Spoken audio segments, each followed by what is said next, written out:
Blog Talk Radio.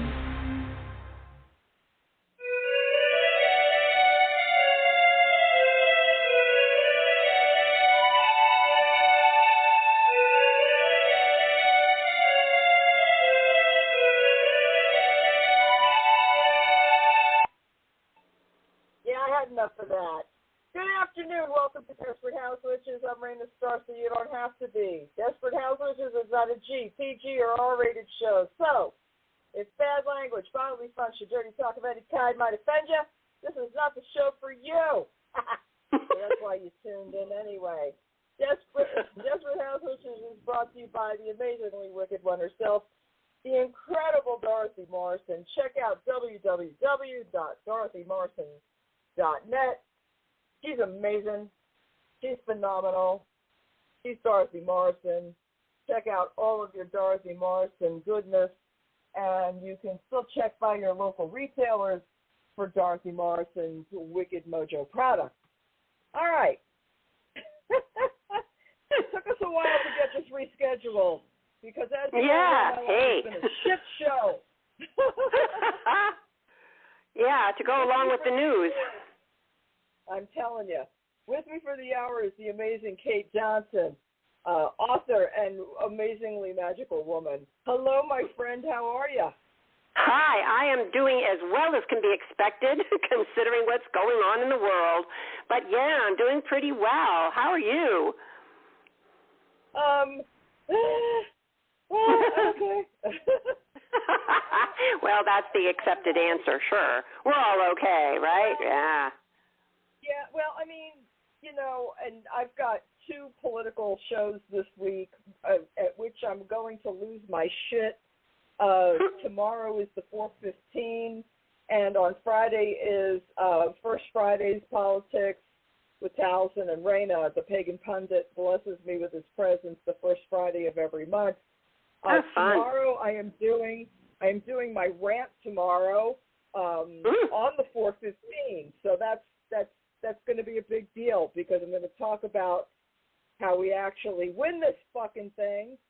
So yeah, so if folks want to hear me go off and hear how we actually do get this thing, that's going to be tomorrow at 4 p.m. So yeah.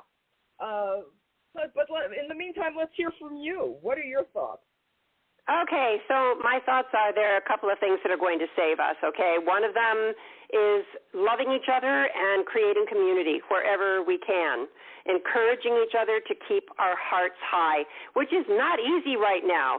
What worries me is that people are so depressed and overwhelmed by the constant cycle of news and all the bad news that they're just going to give up and roll over and die. And no. We have to stay awake. We have to stay alive. We have to do what we can to organize. But more than anything, I just believe we need to do this in a different way. We need to do it in a loving way. And, yeah, it can be really hard to love some people whose politics are so alien to us, and yet they're human. And so I believe that older women particularly are going to lead the charge here because we have less skin in the game, if you know what I mean. We don't have to worry so much about what people think of us. We can be honest without fretting about, maybe so-and-so won't like me. We can be honest with compassion, which is the only way to tell the truth, is with compassion. Yeah, because when we're young, I think we care so much about how we look, how we act, how other people perceive us. Older women have a great freedom. And I'm not here to tell you that getting old is a lot of fun. It's hard. I mean, physically, you really start to notice differences, but we have a liberation thing happening that really lifts my heart every time I kind of zero in on it. You're probably a lot younger than I am, so you're probably not feeling this yet, Raina. But, yeah, I'm here to tell you the older women that I know, we are passionate about what's going on. We are passionate about doing what we can. Many of us are writing postcards. There are going to be rallies. We're writing to our senators. We're doing what we can do, but that's all within the system. I think one of the ways that witches and magical people can make a difference is by changing the energy of the culture. because all the rest of it, all this, the nuts and bolts of the, the speechifying and the letter writing, and that's all fine. But that's not just all of who we are. Who we are people that can mobilize our inner strength and our connection to spirit and our connection to what is. And that's where I think deep, deep change can happen. What do you think about that? I love you, and I totally disagree. Oh, good. Oh, let's argue. Well, no, we're not going to argue, and here's why. I'm not nearly as young as you probably think I am.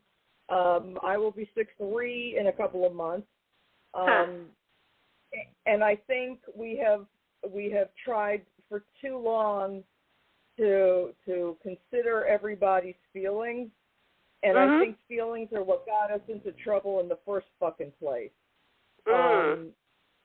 And at the risk of repeating myself, because a lot of this is what I'm going to be saying tomorrow, I'm going to go ahead and risk repeating myself.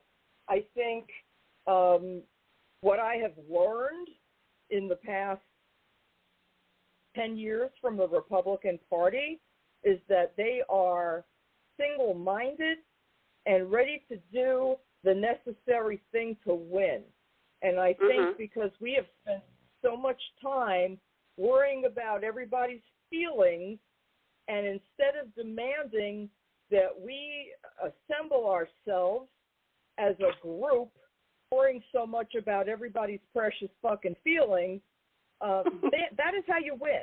That's how you win. Yeah, it's interesting that you think that you're disagreeing with something I just said, because I don't think you are. I agree. In fact, that's what I was saying about older women. We don't care as much about what people think of us and how we're going to be perceived, and I guess you could call them, their fucking feelings. Yeah, but you said by loving each other, and I'm thinking that loving each other is how we got in trouble. Oh, see, I don't think so. I do. Because I think when you... I mean, do I love everybody? Not by a sight. No, come on, yeah. It would be saints if we could love everybody. But I think that there has to be some way, while we mobilize, while we do whatever we can to get the vote out, which is vitally important, and do whatever it takes without, descending to the level of some of the clowns that we've seen in government. I also think that there has to be some kind of hope for humanity here, and know that a lot of the people that are voting what I would consider badly are doing it because they're scared, and there has to be some way, to fix that. I mean, it's hard. I don't think people are voting. Well, when you say voting badly, I think people vote stupidly. There's that. They're either greedy or stupid is one theory that I've heard, but I don't know. I think there's a lot of fear. I think people think, they're going to come for our jobs, so we got to get rid of them. That kind of thinking. It's very much like what we saw in the 1930s in Germany. And it's scary. It's really scary. It's scary, but it's unintelligent. It's uneducated. Well, I think that's why people want an authoritarian leader, so they won't have to think for themselves. Hey, he'll tell me what to do. He'll tell me what to think. But here's the thing. I am going to tell you what to do, and I am going to tell you what to think. And here's why I'm going to tell you. Because it's very simple how we win. Truly. It's very simple. And I've learned this from the Republican Party. There's no magic trick to any of this. Republicans win because they don't worry about falling in love. They fall in line. They do what they're told. They hold to the part. Let me tell you something about the Republicans I deal with on a daily basis. It's not that they're in love with Trump. They're not. The difference is some of them are. They look at some. Oh yeah, there are plenty who are, but there are fewer Republicans that adore Trump now than those who did in 2016. See, the intelligent Republicans who already lived through the first Trump presidency realized what they got. And they want more. Okay, I think a lot of the Republicans that support him are the wealthy ones who really want to keep getting their cookies from him. I mean, it's that simple. Right, but I don't know. But it's not. Yeah, you're right. It's because they want more of what Trump provided, but it's not because they love Trump. See, there's a difference between greed and ideology. Those are two very different things. But what I'm saying is, they don't mind Trump. They don't particularly like Trump. There's a difference between greed and stupidity. Okay. Yeah, I agree, and that does seem to be the two camps. However, okay, two things. First of all, this is not at all what I thought we were going to be talking about. So I'm amused. It's like, wow, okay, we're getting down and dirty with politics. All right, I hadn't expected that, but okay. Yeah, whatever. It's what's happening now, so I guess it's, what we're going to talk about, because it is on our minds and our TV screens endlessly. So, yeah, so, okay, you're saying that they don't like him, but they're still going to vote for him. Sure. Yeah, sure. So what is your idea? But I haven't even, but Cait, I haven't even gotten to the point. The point is that when I try to talk to these people about the harm Trump will cause, what they do is very simple. They smile, not condescendingly. They don't argue. They don't say anything. They just say, nah, they'll be all right. When you bring up Project 2025, they don't argue. They say, none of that's going to happen. Don't worry. And they smile. Just as all the pundits during Hitler's time said, all the really wealthy people were behind him. Because they all said, "Oh no, he won't do that. He won't kill all the Jews." Exactly. Nah, he won't. Correct. Right, but he did, and so I think we ought to take the man at his word. He's pretty much been very clear about what he's going to do, and if you don't think he's going to do that, you're naive. Yeah, he may get corralled by the people around him, or he may not. I don't know. I'm not willing to bet on it, that's for sure. Do I love everything that Biden's doing? No. I think the situation in Gaza is nauseating. And yet, I mean, given the choice, it's no choice. So this is what we have to do. This is what we have to do. We have to calm the fuck down on the left side, okay? We have to stop engaging every time somebody talks about, anytime you hear the word feeble, old, too old, any kind of ageism, do not engage. Shut it down if you can, and if you can't, walk away. Do not have these conversations, period. Don't get yourself upset, because every time anybody gets upset, we look stupid and we look weak. That's number one. All shit I'm addressing tomorrow night. That's number one. Number two, if somebody tries to engage you and you're trapped, laugh. Just stand there, laugh, and say, he's not too old. And that's it. And laugh. Just like they laugh at us, just like they try to make us feel small, then you walk away. Next thing. A liberal comes up to you and tries to engage you in a conversation, or any other Democrat tries to engage, or any independent engages in a conversation with you about, yeah, but Biden's too old. Shut it the fuck down immediately. You're not having this conversation. No. We are not going. I'm telling you, kids, you are feckless and faithless, okay? He had one bad debate. So did Barack Obama. Calm the fuck down. When you shit the bed every time this man has a bad night, you are proving that you have no faith, that you cannot be trusted. You are traitors. You are fucking turncoats. Deserve a good leader. Hear me fucking now.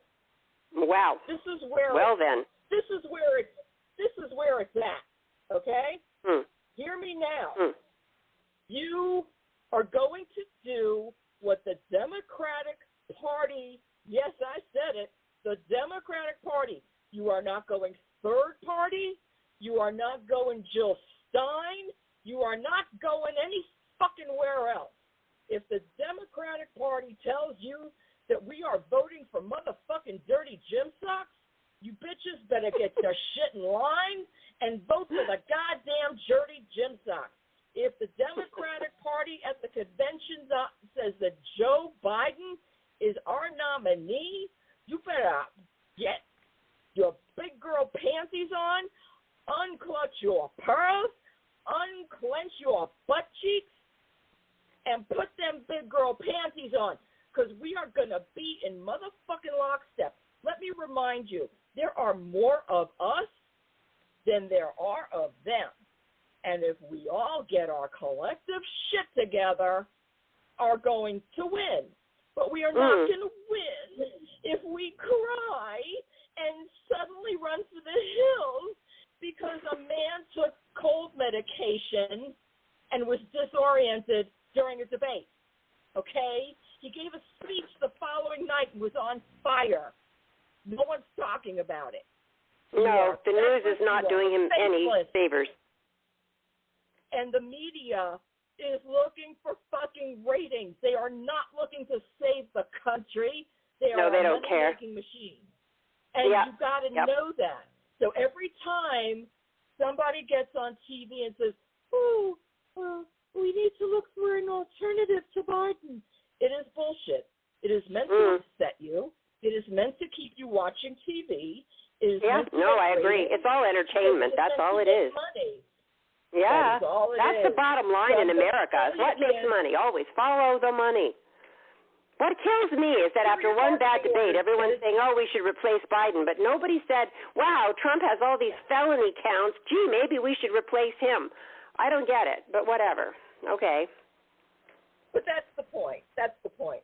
So everybody's all frightened and unfaithful and so scared when all we have to do is stop the noise in our heads and maybe turn the TV off, because really no one ever has changed their mind from a debate.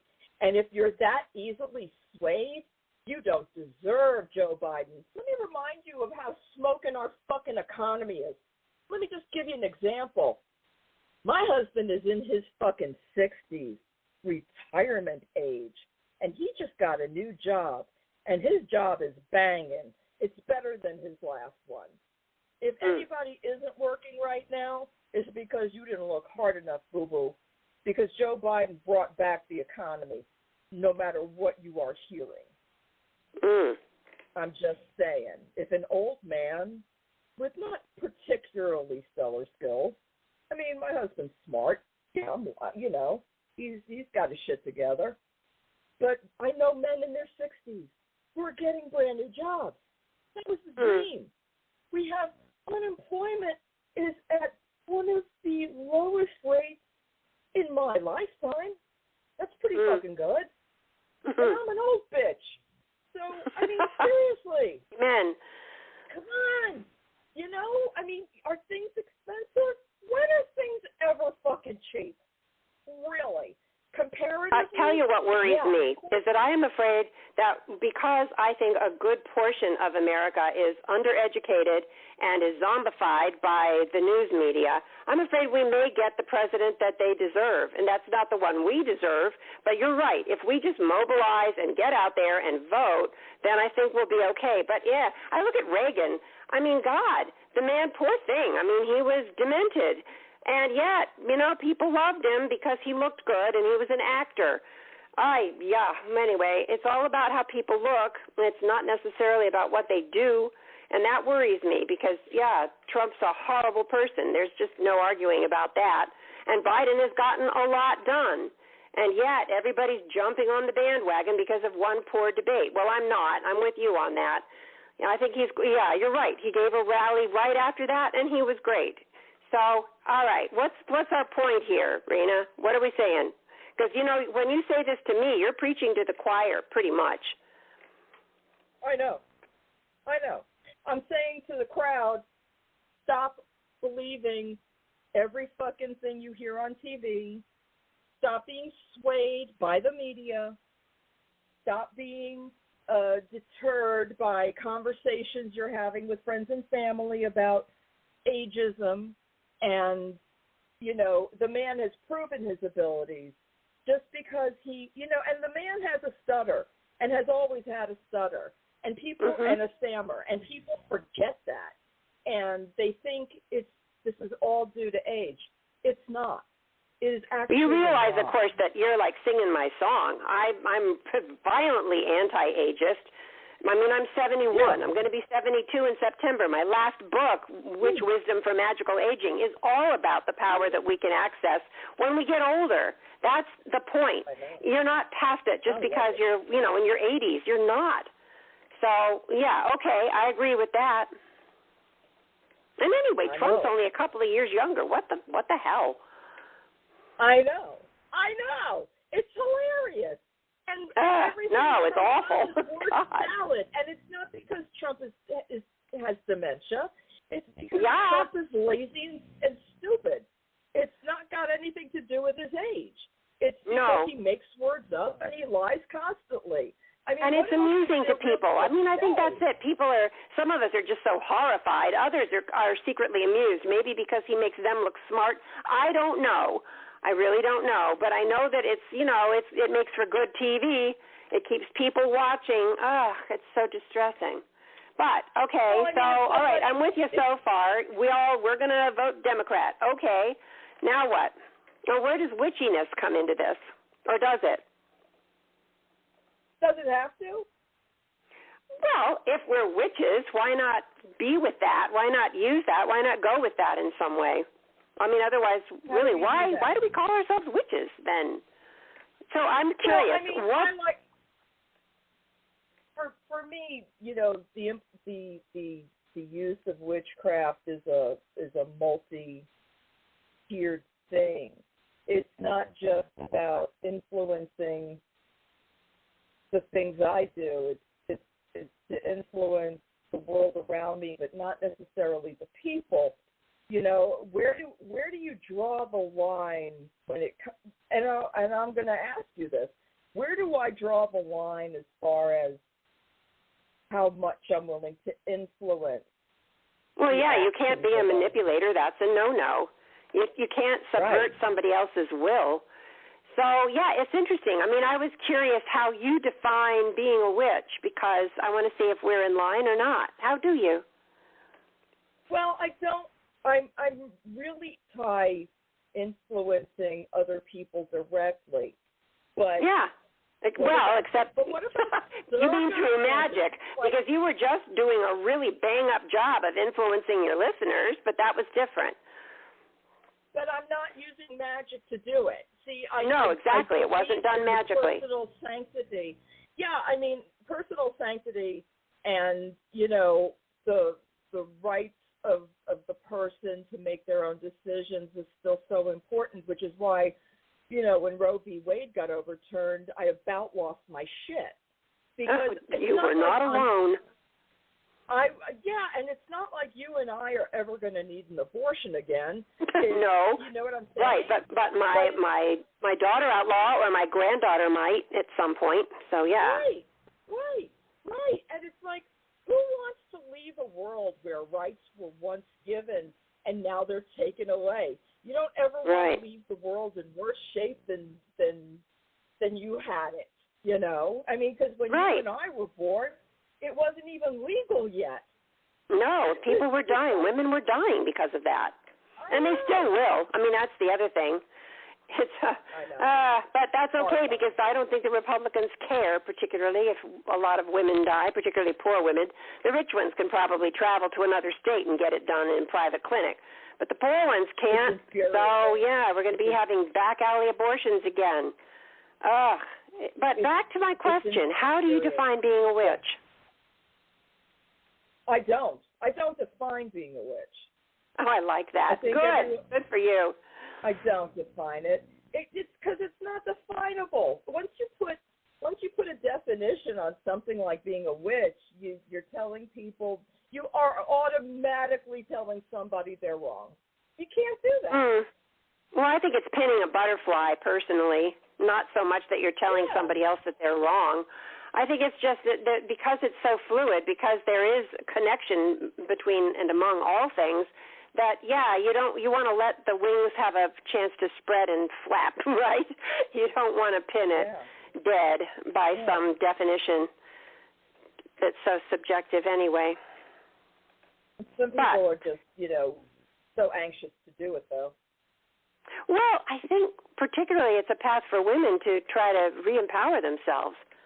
I mean, that's one of the things that I've seen. I mean, I finally outed myself as a witch when I was in my late 20s. Anyway, and it seemed to me that most of the people I knew that identified as witches were doing it because they wanted to feel empowered and because they wanted to connect with nature, which we haven't talked much about that. And I really kind of feel like we ought to. One of the main things that I talk to people who support Trump about is his record with the environment is terrible. If you care about nature, about the planet, about the earth, then God, the choice is clear. Anyway, so it's about interconnectedness, and it's about trying to come into sync with the rhythms of nature and know that we're part of it, not separate from it. And because I think women need to feel empowered, and that's one way to do it. And it's fun to play fantasy, trail around with long robes and pentacles dangling from every orifice. It can be fun, but anyway, over to you.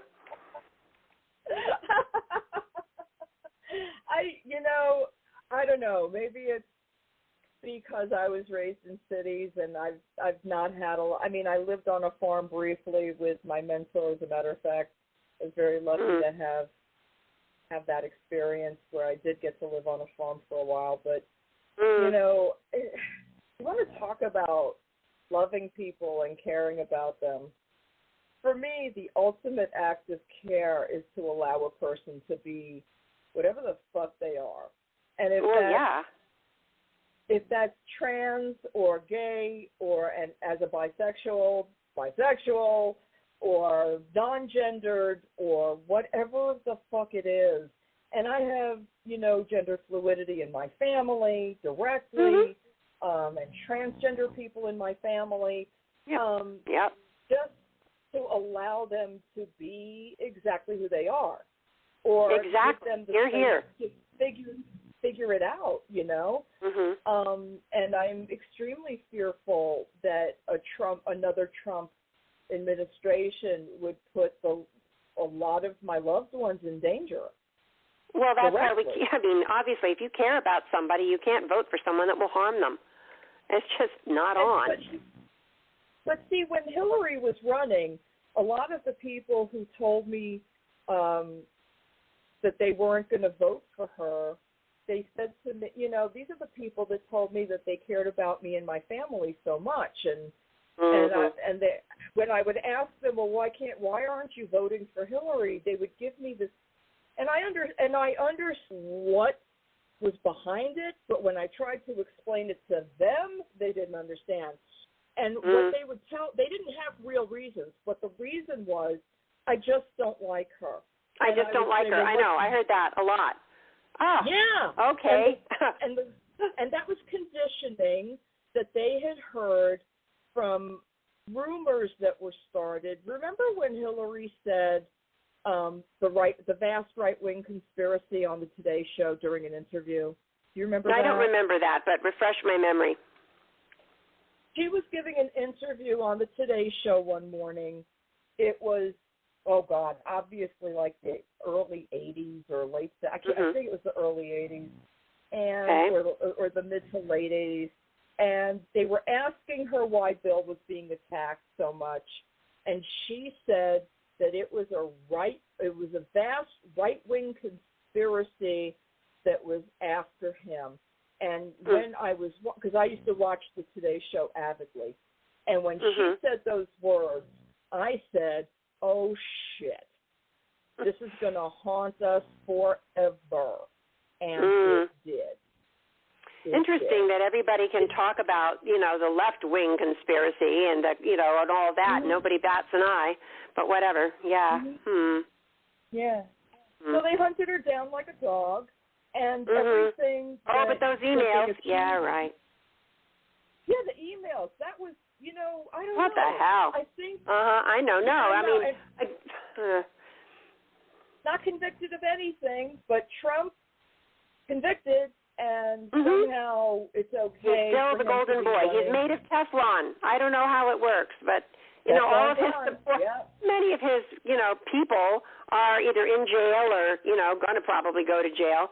Somehow he has managed to avoid it. I don't understand. Well, they're scared, I think. And it'll be interesting to see if he gets sentenced to jail. I doubt that he will. No. I don't think they want to turn him into a martyr.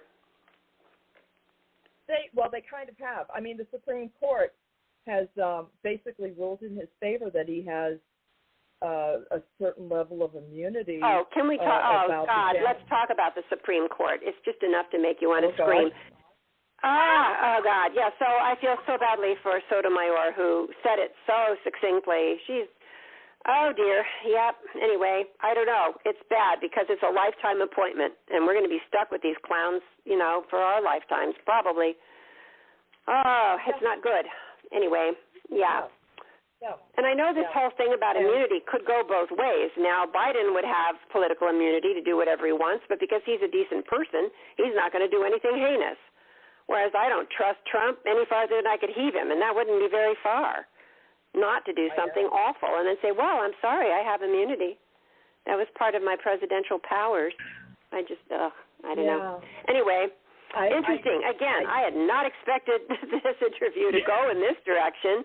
But, yeah, you're doing a really good job of, plugging what you're going to be ranting about tomorrow. That's going to be fun, getting people warmed up for it.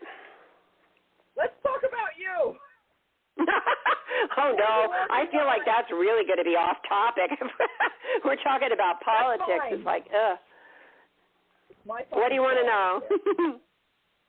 Well, I would like to know what you're doing and what you're working on, and if you're going to be appearing in person anywhere, and, how your life is going, and, my life kind of came to a standstill after COVID for a couple of years, as did many of our lives, and I'm just now beginning to get out and about. I've started doing tarot readings again. I have really missed it, I realized, and then I did a couple of readings for people and realized, hey, this is something I love to do, and it seems to be helpful, so why not? I'm going to start doing that again. So that's good. I'm still writing. I'm always writing, and I'm promoting my latest book, which came out last August. It's the Witch Wisdom for Magical Aging. I'm still, pounding the drum for that. So, I'm just trying to keep my hand in. I have clients that are not tarot reading clients. They're just, counseling clients. I do a lot of editing work. I'm a book midwife, which is one of the joys of my life, to help people really put down in words what they have to say in a powerful way that could get published. It's like a joy. I love it. And I like calling it book midwifing because that's really what it is. They're doing the work, but they're cheering section. So if you ever have a book you want to write, you ought to talk to me. Oh, my gosh. And I've had this conversation before because I'm not a writer. I'm a talker. I do not have that kind of skill. I'm disorganized. Yeah, this is why you need a book midwife, yes. But, the other thing is if you're a talker, you just record yourself, and then you transcribe it. I mean, that's, yes, writing is a great skill, but if you have something that you're passionate about, that you truly want to say, there's no reason that you can't get it down on paper. You just have to do it via, recording. Nah, okay. Not everybody has a book in them. I totally hear you. It's fine. But some people do, and that's where I come in, because I love to encourage people to be creative, to be expressive. You're quite expressive. Oh, that's an understatement. You're very expressive, and you don't need to be writing a book to express what you have to say. You have your venue right here on the radio, so there you go. Absolutely. And I think everyone who thinks not necessarily everyone who thinks they can write. Don't you ever run into that? Don't you ever run into writers where it's like, no. I've been lucky. The people that I've worked with have actually had good writing skills and something important to say. So, but I'm sure that's true. But, I used to teach in an MFA creative writing program in Maine, and, man, I saw so much talent there. And I do believe that most people, if properly encouraged, can learn to write decently. I really believe that, just because I believe we're all creative. Just like, okay, here's one of my favorite stories. You ask a group of kindergartners, how many of you are artists? They will all raise their little hands. Come back to them in third grade. How many of you are artists? Only one or two. It's like it gets drummed out of us. I believe that as humans, we are capable of all kinds of creativity. And, yeah, okay, maybe it's not always writing. Sure, maybe it's something else. But I believe it's our birthright as humans. If you've read Elizabeth Gilbert's Big Magic, I suggest you run right out and get it and read it. It's so great. I just think that some people have more of a leaning towards a specific direction. Or do you think we're all multi-directional? I think it depends on the person. I would hate to make some kind of blanket statement. I do believe that many of us have more skills than we think, and it's just a matter of sort of teasing it out, taking the time to see and explore and play. I believe sacred play is where it's at. But, yeah, some people are much more, focused. And that's fine. Whatever it is that lights you up, that's what I want to encourage. So if it's writing, great. If it's talking on the radio, great. If it's painting, if it's acting, if it's dancing, if it's cooking a really good meal, if it's gardening, if it's grooming your cat, whatever it is, if it makes you feel satisfied, then it's the way to go. How do you feel about what you do? Do you think you've hit everything that sparks you, or do you think that there are things you still want to do or are learning to do? Because you're obviously multifaceted. Yeah, I love everything I do. There is one part of my life that I miss desperately, and that's theater. Because I write very strange, surreal, shamanic theater pieces with songs that I write myself, and I perform and I direct, and I have this fabulous group of people that in the past have done so many great productions with me, but then COVID came and we couldn't. And it's been hard gearing up. We're all getting older, It's like, I don't think I have the energy anymore to do a full-fledged production, to memorize those lines. It's a lot, and to take the time to rehearse.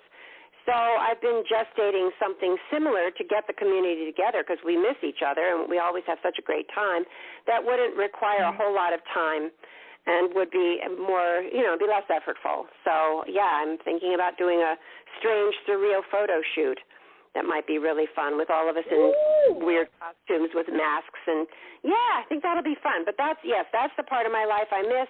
Everything else I'm doing, I really love. And I'm lucky that way. And I think I would shrivel up and die if I had to work in a cubby from 9 to 5 every day, doing something that didn't mean anything to me. I feel extremely blessed. And I bet you do, too, because you get to do this, and you're passionate about it. Yeah, but I'm also passionate about my day job. See, and that's you have a day job. This I didn't know. Tell me what it is. Listen, if it's a job you love, if you like sitting in a cubby from 9 to 5, those people who do, great. More power to you. Actually, yeah. I don't sit in a cubby from 9 to 5, but I am a service manager, and I do take care of people all day. And well, that's what it is. It actually makes me very happy to make people feel like someone cares about what they're saying. Oh, so, yeah. I love this. This is absolutely what I'm talking about. If you feel that what you're doing makes a positive difference, I just don't think we can ask much more than that. I was talking more about the kind of job where you're really just, it's like grunt work and you're pushing numbers around for a big company that you don't care about.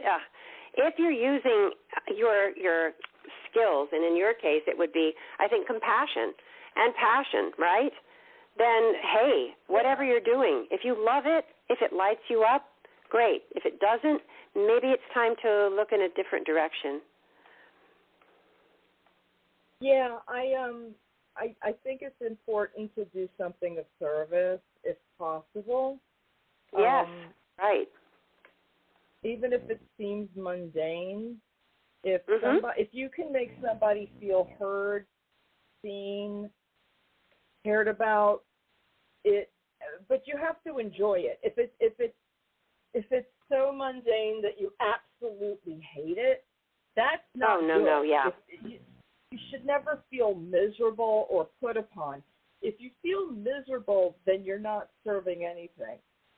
I so agree. I forget who said that we need more lit-up people in the world doing things that they love, because that's what the earth needs. So, yeah, And I see how so many Americans barter their lives doing jobs that they're meh about just to pay the bills, and usually overspending because they want to try and make their lives feel full. So what do? You buy things, right? And then you have to work harder and longer and more to buy the things to try to make yourself feel better about your life. It's just, there's a really great book. It's outdated now, but it's called Your Money or Your Life. And it really, reading it changed my perspective. When you start to see how many hours of your life you're bartering to buy, whatever it is you think you have to have, it just puts a whole different spin on things. To liberate ourselves from the horrible crass materialism that's at the root of our culture, because it's really all about making money. That's important. You can free yourself from that, and wow, it's kind of revolutionary. Yeah. I think finding happiness is I think we spend a lot of time being miserable trying to find being happy. Really, it takes, some people never find it, and that makes me incredibly sad. Oh, I hear you. And but, I think you nailed it when you said that being of service, that's, to me, one of the shortcuts to finding a sense of really deep, if not happiness, then at least contentment. To feel that what you're doing matters, that it's helpful. That's huge. And most people, I'm sorry, but this is a very narcissistic culture where everybody's into, navel gazing and wanting to be happy and not really giving a shit about too many other people. I don't want to go off on that tangent, but it's a lovely thing to feel connected to others and to feel that what you're doing is benefiting them. That's all. Which kind of brings me back to your original thing about loving people. So I guess I actually do the thing that you said we should be doing more of. I just didn't realize it until this very moment, because, when I see my folks, when I go in to where we do our thing during the day, I greet everybody with a big old hug. Yeah. Because I feel like even the people that I disagree with, it's important that everybody feels connected in that space, because thank you. Yes, you got it. So I guess I'm mistaken, so I apologize. You were right the whole time. And I don't mind saying that. I respect you for it. You're absolutely right. You have to feel connected to the people that you spend the most time around. And I do that in my home, but it's important to do it during the day too, because if you're going to spend that much time with people, you have to be able to rely on each other, even if they're people you disagree with. Oh, you're so absolutely right. And it takes a lot of courage to admit when you're wrong. I mean, I'm learning how to do it. It's not comfortable, but I really respect you for saying that. That's pretty great. And I also think that just being kind to other people goes an awfully long way. Oh, my God. I mean, if we could just learn to be kind to each other, it would be such a very different picture. Well, I think it's important to admit when you're wrong, because I'm not perfect. I don't know a whole bunch of none shit. of us That's are. why I have this show. Right. There's no crime in saying I'm sorry. There's no crime in saying I was wrong. There's no crime in apologizing. I mean, this is the human experience. We're supposed to be able to and I guess that's learn. I'm looking at. I mean, I hate to bring up his name again, but when I look at Trump, he'll never apologize for anything. And I think it's a measure of the largeness of character when someone's able to say, wow, I fucked up and I'm sorry. What can I do to make it better? Or, I'm just wrong. I was wrong. That's really, that's how we learn. That's how we grow. So, I've known people in my life that just never apologized for anything because I think it made them feel too vulnerable or something. I don't know. Anyway, it's hard to be around that. And also, like you said earlier, as you know, when you get to be a certain age, you realize that you don't care. It's like, yeah, I was wrong. It's such a fine line, isn't it? We're all trying to find the balance between being kind and, being inclusive and understanding the people that we're around every day and holding boundaries for ourselves. And knowing that, what really matters at the end of the day is, to feel good about what you're doing. And to feel that what you're doing is helpful. Because the world needs help right now. Yeah, we need to help each other. I mean, I know I can deliver a message like a brick through a window, but it's a little. Yeah. Right. And you know what? But that's my fucking delivery, and that's who I am. And it's effective in its way. I mean, it must feel so good to be able to say what you think without worrying about soft pedaling, right? Exactly, because there's just too many people soft pedaling, and I've seen what soft pedaling does. And sometimes, for some people, soft pedaling do not realize that sometimes with some people, they do need a brick through the window. And that is how they get the message. I have a phrase for that kind of person. They are sledgehammer people. And for those of us that want to be kind, it's really difficult to deal with someone that you basically have to kind of almost bash them over the head to get them to hear you. It is not a comfortable thing. For those of us that are empathic, it's like, I really don't want to have to do that. But, hey, if they are sledgehammer people, you really have to kind of hammer it home. Yeah, I don't have a problem with that. I hear that. I'm having less and less of a problem with that. I find that with age, I'm getting more and more outspoken. But again, I try to do it with compassion because otherwise it's just going to hurt people or turn them off. And what's the point? You want, I would think, to get people to see what you're saying, right? To get them, if possible, to agree. Well, see, that's why I have you around. You know what I mean? Well, you don't want to harden people's defenses. What good is that? They're just going to say, fuck her and turn off the radio. So, I mean, it's a fine line, and it's a balance. You need friends to balance you out, Yeah. We all have that friend who's sweet and kind and nurturing, and we all have that friend who kicks you in the ass. It's true, isn't it? It's really true. Yeah. I mean, that's... And to mitigate some of the ass kicking so that it's more effective and gets you where you want to go, and to not be so, sometimes I think in the past I could be just a tad mealy-mouthed, and now I'm not so much. I'm pretty much from the shoulder, but with kindness, I hope. So, it's just interesting. Say what? Would you believe that I used to be basically a doormat? Of course it makes sense, because if you've spent time as a doormat, and if you have the core of strength, which I sense in you, there's going to be a time when you rise up and you say, I am sick of this. And sometimes it's overcompensation. And you know what? Fine. If that's what it takes, then fine. Right? Right. It is the truth. It is the truth. It is the truth. Honey, I think most women nowadays have spent some time being doormats, most likely, particularly when it comes to partners. Oh, boy. But anyway, we won't get into that. Woo! Subject for another blog. For our next visit, we will have to talk about that. I think that would be fun. Bad partners and bad parents. Yeah, and what I'm learning is that parents they're just limited. I do a lot of work with people, my counseling clients, working with their inner children, which, it's a hackneyed phrase. And yet, what I'm learning is that most parents are not evil. They're limited, and they do the best they can, and it isn't good enough. Most of us were not parented the way we should have been. But the good news is you can parent yourself.